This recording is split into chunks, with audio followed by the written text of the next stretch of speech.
People think you need to use fatty meats for burgers to taste good, which is obviously ridiculous. This Asian style turkey burger not only cuts out a lot of the unnecessary fat from traditional burgers, but tastes much better too, making it a clear win-win for anybody. So let's jump in on how to make it. The first thing we'll do is make a quick crunchy coleslaw to add some texture to the burger.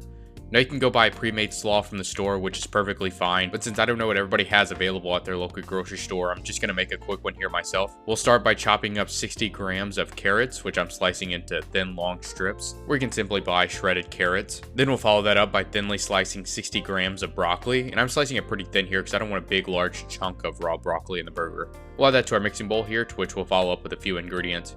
First, we'll add 20 grams of non-fat Greek yogurt, which will help bind everything together. Then we'll follow that up with 1 tablespoon of rice wine vinegar.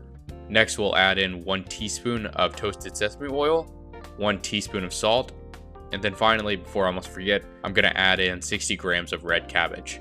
Now we'll give this all a good mix to make sure everything gets evenly distributed, and then we can get on with our sauce. For our burger sauce, we'll keep this very simple as well.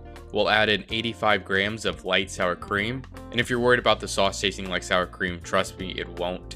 And this is coming from someone who doesn't even like sour cream. Then we'll add in 40 grams of Japanese barbecue sauce, and you can see the brand I'm using here, but you can find a variety of Japanese barbecue sauce brands at really any grocery store and certainly online. And then once we have our barbecue sauce added, we'll give this a good mix. Lastly, before we make our burgers, we're going to make a quick basting sauce. We'll add in 3 tablespoons of soy sauce, which we'll follow up with 1 teaspoon of Sriracha, and then finally we'll add in 1 teaspoon of honey. And then we'll give that a good mix as well. So now we can make our burgers. We're going to start with 1 pound or 454 grams of 93.7 ground turkey. To this, we're going to add half a tablespoon of minced garlic, half a tablespoon of minced ginger, 1 tablespoon of diced green onion, 1 teaspoon of salt, and then 2 teaspoons of black pepper. Then we can give this all a good mix and then go ahead and shape our burgers.